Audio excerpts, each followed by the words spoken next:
Hello and welcome to Nur for Everyone. In this opportunity, I would like to do a short video talking about a little bit about the censorship. We can call the blockbuster title of the last show, the international censorship for the flat earth topics. And I assume that already a lot of you guys seen a bunch of real life event videos like you can see on the news. I just want to remind you some of those so we can leave as a storyline for the video. So let's remind it. What kind of borderline videos are we talking about here? Right, so Google in their blog post this morning, they gave us three examples. There was one, they said videos that promise cures for fake cures for serious illnesses. The other was flat earth, which is a conspiracy theory that has taken on remarkably kind of reached pop culture level, where you have like NBA stars and rap stars dropping the fact that they believe in the flat earth. This is a fascinating one. This is a fascinating one. I mean, there are innumerable videos on YouTube about claiming that the earth is flat. So now they've invented this new category called borderline videos that are not removed. They don't violate the policies, but they promise they're going to try to remove them from recommendations. They promise they're going to try to remove them from recommendations. Do you ever think in the United States that false information will be something where you strike it from the platform? If we are just suddenly saying, like, we believe this to be true, look, like, is the earth flat? Like, I think most people think it's flat. Like, I think most people think it's flat. I mean, think it's round, but there are people out there who think it's flat. These online corners of the internet that start these conspiracy theories, and then it sort of seeps into the mainstream dialogue. But I'm showing it here when there are videos that are focused around something that's a conspiracy. Next to the video, information from Wikipedia. In terms of conspiracy theory content generally, our goal is to promote authoritative content to our users. So we have two principles that guide the way here. That's the first one, is we want to provide users with authoritative, trustworthy information. I'm sorry to cut you off. I only have a minute and a half, and I don't really need to hear what you're trying to provide. I want to know how you're dealing with all these conspiracy theorists on your platform. So the first way is by demoting low-quality content and promoting more authoritative content, and the second is by providing more transparency for users. So we're introducing boxes that provide factual information at the top of results that have shown themselves to turn up a lot of information that is counterfactual, such as searching for the earth is flat on YouTube, where you see a lot of Your response is to put a box saying, nope, the earth is not flat. Correct. Okay. Such as searching for the earth is flat on YouTube, where you see a lot of Your response is to put a box saying, nope, the earth is not flat. Correct. Okay. Did you see what is going on with this kind of international censorship? Of course, in the official blog of YouTube, you can read immediately that the idea is to present like a borderline. So who is going to be the judge of that kind of borderline? And the first thing you're going to hear is like this kind of promoting a funny miracle cure for a serious illness. So Germanic medicine from Dr. Hammer is going to be one of those miracle cure. The MMS is going to be one of those miracle cure, so it's going to start to censor even that kind of important things for the health of the people, because chemotherapy, for example, nobody talks about that, and it's only have like a 2-3% of effectivity. So you know where the things are going, right? I believe in nowadays, if you just make a little short investigation from yourself, immediately you're gonna come with the conclusion that something strange at least happened in that kind of event. And we know that the false flag events in YouTube are one of the most strike videos out there. And the last one is the flat earth claim, which, the flat earth is the topic that opened the complete doors of this reality. You know, a lot of people doesn't care about the 9/11 or other conspiracy, but you know, just for fun, start to research about the flat Earth and immediately become a self-awareness person about how the world maybe works, right? Who are behind the politicians, the corporations, the religious institutions, the scientific institutions, and so on.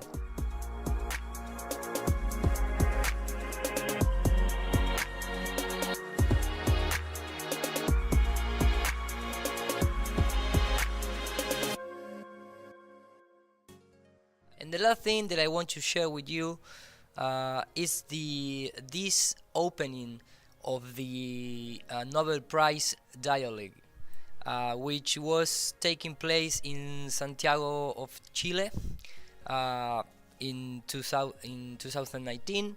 You know, it's talking about the future of learning, and one of the person that opened this event, it was a woman, an astrophysicist woman called Maria Teresa Rees.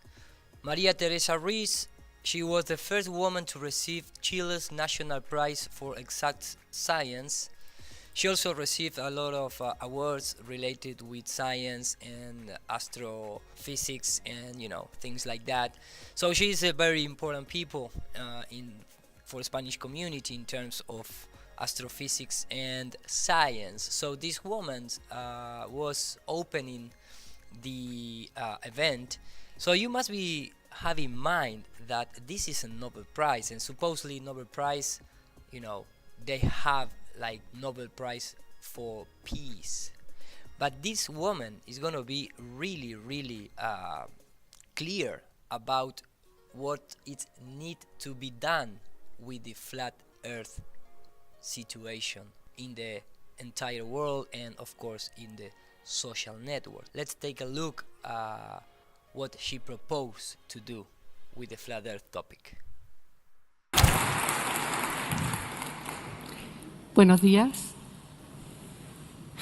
You know, we are the first generation to know our history, the history of humanity.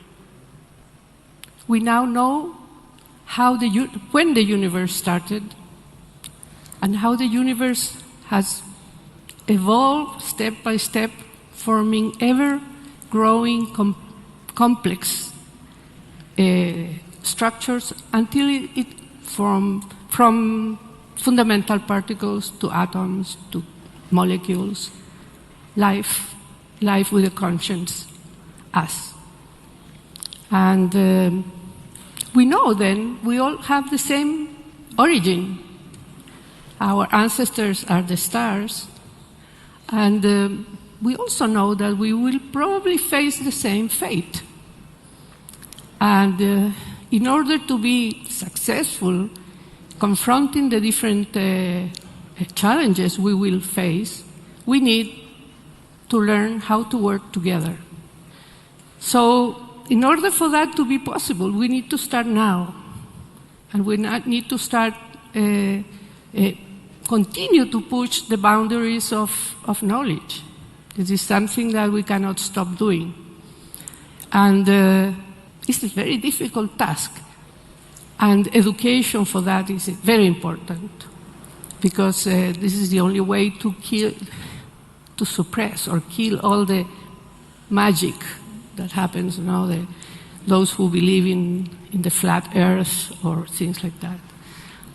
That will not take us to a good end, because this is the only way to suppress or kill all the magic that happens, you know, those who believe in the flat Earth or things like that.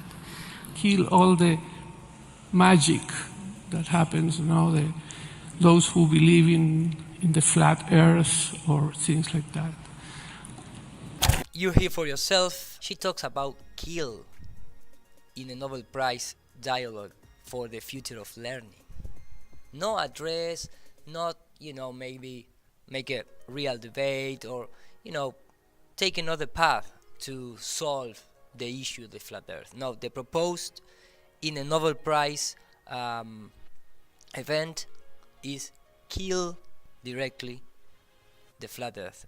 And of course, we know that that's impossible because every day is growing so fast, this topic, that there's not gonna be so many bullets to kill the flat Earth. So thank you guys for listening. I hope you understand my English. I try to get better every day, so I assume that in the future videos I'm gonna have better pronunciation. And thank you everyone, and see you in the next video.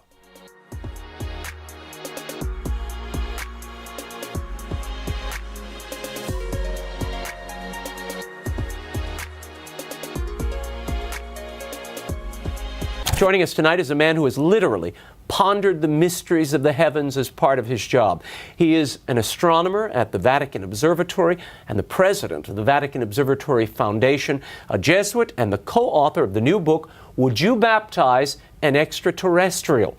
We're delighted to have joining us Brother Guy Consolmagno in studio. Great to see you, brother. Great to be here. Thanks for having me. I want to start with this notion that people have, that there's a conflict between faith and science. You don't see it that way. Well, of course not. I mean, here I am, I've got a collar and an MIT ring, which proves you can be at the same time a fanatic and a nerd. and I am. I'm something of a nerd about my religion, but I'm a fanatic about my science. And what people have to remember is that science came from the church. What people have to remember is that science came from the church. What people have to remember is that science came from the church. Yep. It was invented in the medieval universities. Yep. It was invented in the medieval universities. Yep. It was invented in the medieval universities. Education for that is very important. What people have to remember is that science came from the church. Because this is the only way to kill, to suppress or kill all the magic that happens, those who believe in the flat earth or things like that. That would not take us to a good end.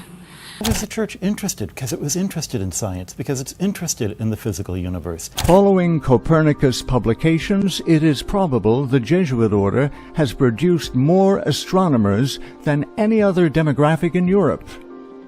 That, ostensibly, a religious order should produce so many scientists should cause surprise. However, as these scientists have focused nearly exclusively in but one area, this gives us reason to question. That would not take us to a good end.